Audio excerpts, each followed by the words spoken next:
A lot of people are accusing the Nigeria EFCC, whose method of operation are similar to that of the disbanded SARS of 2020. So because of this, they are the ones responsible for the death of this young man you are seeing on your screen right now. While so many others concluded that the death of this young man was caused by the present operating ways of the EFCC that are not different from an armed robbery operation.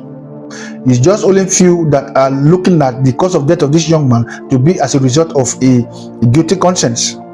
So please watch this video to the end so that you can tell us your own opinion on what could have possibly caused the death of this young man. The incident happened on Tuesday, the 4th of November 2025 at Periwinkle Estate, Lekki Phase 1 in Lagos State, that's southwestern part of Nigeria. His name is Jonas Udeke, popularly known as Skuddy. He was an alleged fraudster that is also known as Yahoo Boy, crypto trader, a TikToker, and he has some reasonable followers across all his social media platforms, and he was just 23 years old.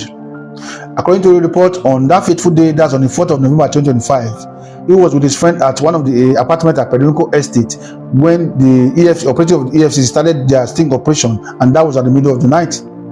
As the operation was going on, they had already arrested 4 suspected fraudsters when the news got to him and his friend that the EFCC are raiding every apartment and they are getting very close to his own apartment. So for both of them to evade arrest, they had to jump from the balcony of a 4-story building. The friend jumped and landed with both foot but got the 2 legs broken, while Skuddy jumped and landed on the ground with his head, and that was a very poor landing, and you should understand what that means. He died on the spot. The EFCC later got the news and they had to rush to the back of the building to try to revive Skuddy, but they could not, while the friend was rushed to the hospital. So as at the time of making this video, the friend is still alive and is responding to treatment. And the EFCC have contacted Skuddy's family and told them their own side of the story.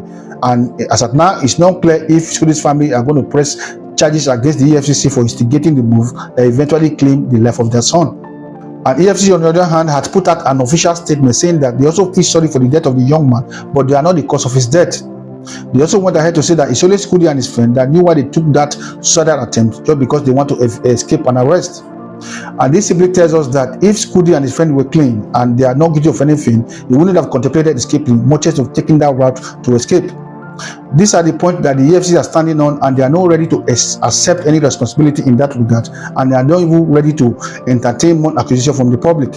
Now let's look at why people are jumping from a story building just because they want to escape whatever is coming for them. Is it that they don't know that jumping from a story building is deadlier than whatever is coming for you? Sometime 2 months ago, sometime in September, a lady called Somto Chukwu that was working with Arise TV in Abuja jumped from a story building and died just because she wanted to avoid confrontation with armed robbers, and that was not the first time we had a team like that. I believe that if you wait for whatever is coming for you, you will have a chance to remain in life, because you are going to plead and you are going to give whatever you have, and with the intervention of God, you can be spared. So with time, if you remain alive, whatever you have given, you can always get it back. And I believe that this option is much more better than jumping from a story building, because for me, it's another way of committing suicide. That is it. And I sincerely feel sorry for the family, and I pray God Almighty grant the family the fortitude to bear this great loss. But I still have to say this very young man made a very, very big mistake, because the people that were coming for him are government officials. With that, he ought to know that they are not coming to shoot him, or rather coming to kill him. The worst they would do is just to arrest him. Then while he's in their custody, he can as well start defending himself from there, even if he means to spend his last kobo or to sell his property to do that, because life is much more important than whatever he has. For me, that's the way I see it. May his gentle soul rest in perfect peace once more, and I just hope that young guys like him see this video and they learn from it. So please do help us like and share this video so that other people will learn from it. See you next time.